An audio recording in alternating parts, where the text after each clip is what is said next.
નમસ્કાર, એસા study and style YouTube ચેનલમાં તમારું હાર્દિક સ્વાગત કરું છું.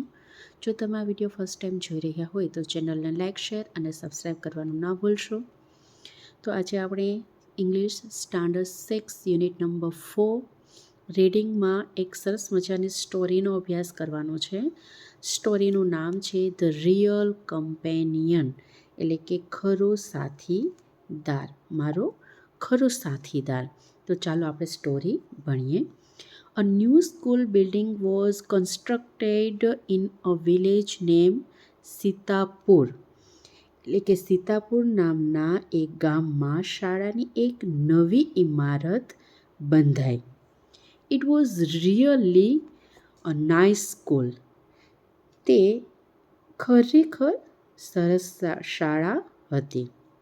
A teacher, Mr. Anand Patel, was transferred to that school. Shri આનંદ નામના એક શિક્ષક છે, તેની બદલી ત્યાં શાળામાં થઈ. He was loving, caring and enthusiastic man. તે જે શ્રી આનંદ છે તેઓ ખૂબ જ પ્રેમાળ, હેતાળ અને ઉત્સાહી વ્યક્તિ હતા. He took motherly care of the students. તેઓ એક મધરલી મીન્સ કે માની જેમ વિદ્યાર્થીની કાળજી લેતા હતા. There was a boy named Nayan in the village. તે ગામમાં એક નયન નામનો છોકરો હતો. He was 10 years old. તે 10 વર્ષનો હતો. He did not like to study. તેને ભણવું ગમતું નહીં. He liked to play all the day. તે આખો દિવસ રમવું જ ગમતું. Staying for 5 hours at school was not his cup of tea. Staying એટલે કે રહેવું. શાળામાં 5 કલાક રહેવું ને એ એના સ્વાદમાં, એટલે કે એના માટે એ સજા જેવું હતું.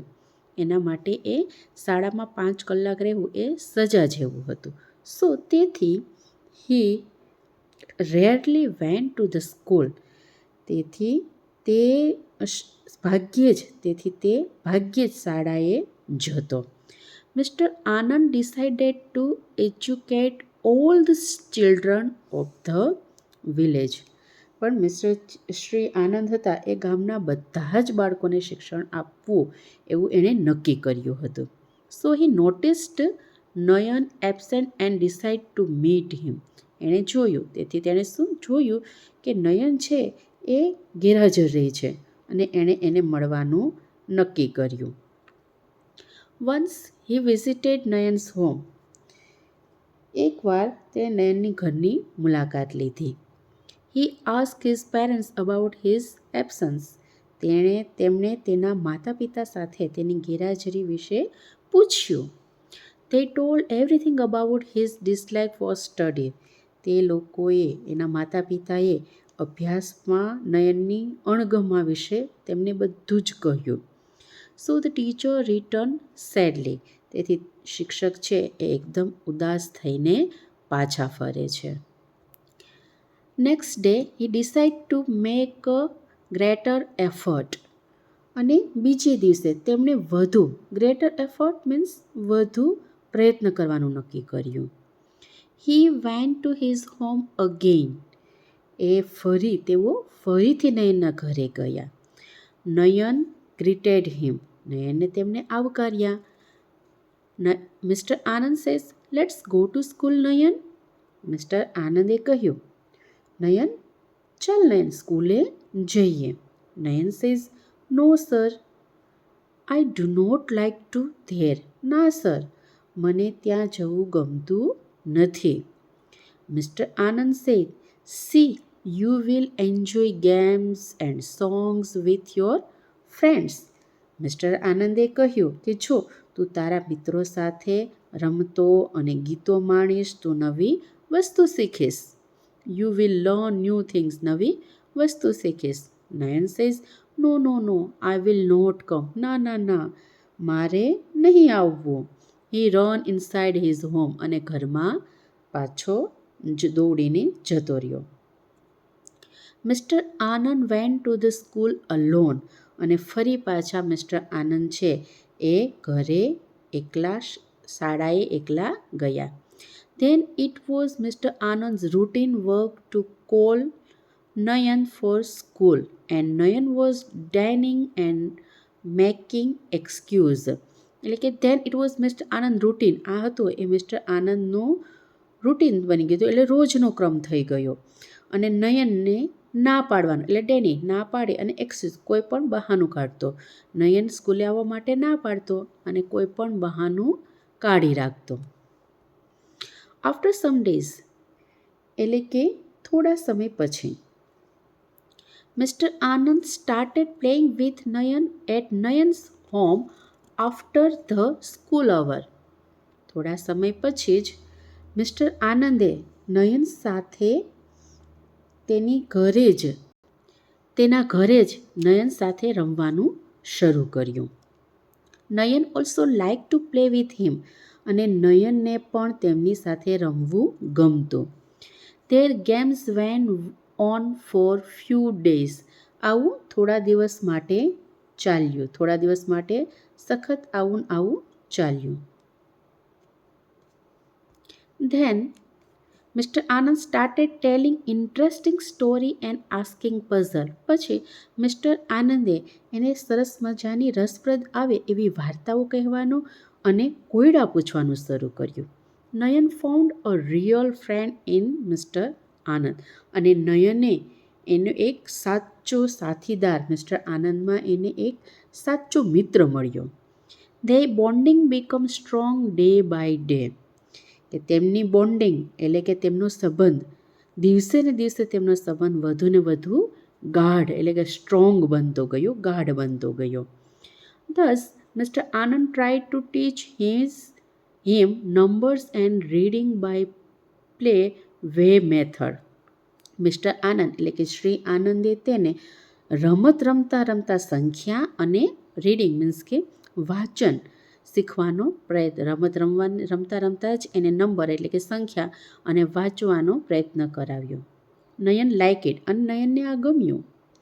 આફ્ટર 2 months અને 2 મહિના પછી Nayan started to come to the school with mister Anand and enjoyed learning. અને 2 મહિના પછી નયન શ્રી આનંદ સાથે શાળાએ આવવાનું શરૂ કર્યું અને ભણવાની મજા માણી. They become companions to each other. તેઓ એકબીજાના સાથીદાર બની ગયા. One day, Nayan was waiting for his companion to go to school, but he did not come. એક દિવસ શાળાએ જવા માટે નયને તેના કમ્પેનિયન એટલે કે સાથીદારની શાળાએ જવા માટે રાહ જોતો હતો, પણ તે આવ્યા નહીં. નયન વેન્ટ અલોન ટુ સ્કૂલ. નયન એકલો શાળાએ ગયો. This is the first time. આ પહેલી વાર એવું હતું. He went to school alone. પહેલી વાર શાળાએ એકલો ગયો. ડ્યુરિંગ ધ રિસેસ દરમિયાન he came to know that his companion was ill. અને રિસેસ દરમિયાન તેને જાણવા મળ્યું કે તેનો સાથીદાર છે ઇલ એટલે કે બીમાર, માંદો પડ્યો છે. His eyes filled with tear. એની આંખોમાં આંસુ આવ્યા. He rushed to mister Anand's home. એ તરત જ મિસ્ટર આનંદના ઘરે ગયો.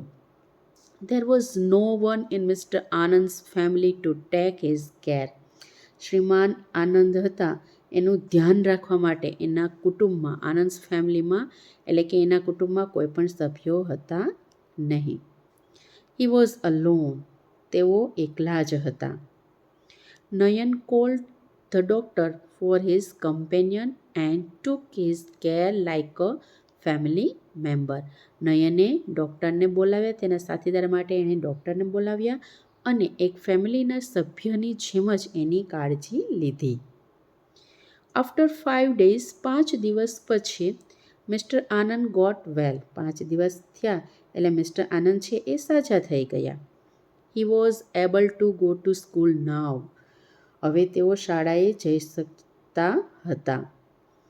He thanked Nayan with tears of happiness in his eyes. તેમણે નયનનો આભાર માન્યો. હી થેન્ક નયન એટલે કે નયનનો આભાર માન્યો. નયનને શ્રી આનંદે ભીની આંખોએ તેનો આભાર માન્યો. Nayan bow down to touch the mister Anand's feet. અને નયન શ્રી આનંદને ચરણ સ્પર્શ કર્યા. હી સેડ તે બોલ્યો, you are my real companion. તમે મારા સાચા સાથીદાર છો. How can I leave you alone. હું તમને કઈ રીતે છોડી શકું. Shri Anand was very happy and surprise. Mister Anand પણ ખૂબ જ ખુશ થયા અને એકદમ આશ્ચર્યચકિત થયા. હવે આ સરસ મજાની સ્ટોરી બાદ અહીંયા નીચે આપેલા પ્રશ્નોના જવાબ આપણે જોઈશું. Answer the question. ફર્સ્ટ છે, why did Nayan not like to go to the school. તો એનો આન્સર છે, Nayan did not like to go to school because he did not like to study. એને ભણવું ગમતું નહીં. સેકન્ડ ક્વેશ્ચન છે, describe mister Anand's nature in 2-3 sentence. Mister Anand છે એના વિશે 2-3 વાક્યોમાં આપણે જવાબ આપવાના છે. તો mister Anand was a loving, caring and enthusiastic man. He took motherly care of his student. એક માતાની જેમ બધા બાળકોની કાળજી રાખતા. થર્ડ ક્વેશ્ચન છે, find out the similar words phrase from the following words from the story. સ્ટોરીમાંથી આના જે સિમિલર ફ્રેઝ હોય અથવા તો વર્ડ્સ હોય એ ફાઇન્ડ આઉટ કરવાના છે. તો ફર્સ્ટ વર્ડ એમાં છે ગ્લેડ. Glad means happy. ફ્રેન્ડનું જે સિમિલર વર્ડ છે એ છે કમ્પેનિયન. થર્ડ, લુક આફ્ટર એટલે take care. And fourth, unhappiness એટલે સેડલી. ફોર્થ ક્વેશ્ચન છે, how did you Nayan take care of his companion. એના કમ્પેનિયનની કાળજી કઈ રીતે રાખે છે. તો Nayan call the doctor for his companion and took care like a family member. એક કુટુંબના સભ્યની જેમ જ એની કાળજી રાખે છે. Give a new title of the story. એક નવું ટાઇટલ આપવાનું છે. તો એનું આપણે અહીંયા મેં ટાઇટલ આપેલું છે અ ટ્રુ ટીચર. તમે એના સિવાય બીજું ટાઇટલ પણ આપી શકો. ત્યારબાદ એક ઇન્વિટેશન કાર્ડ આપેલું છે અહીંયા. એ ઇન્વિટેશન કાર્ડના આધારે આપણે નીચે આપેલા ક્વેશ્ચન આન્સર છે એ લખવાના છે.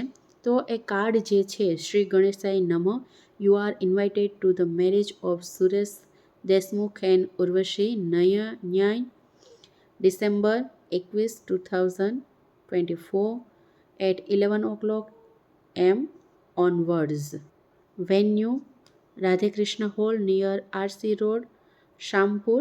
અને regards Devraj and Pratiksha Deshmukh family. હવે નીચે આ જે કાર્ડ છે એના આધારે આપણે નીચે આપેલ પ્રશ્નોના જવાબ લખવાના છે.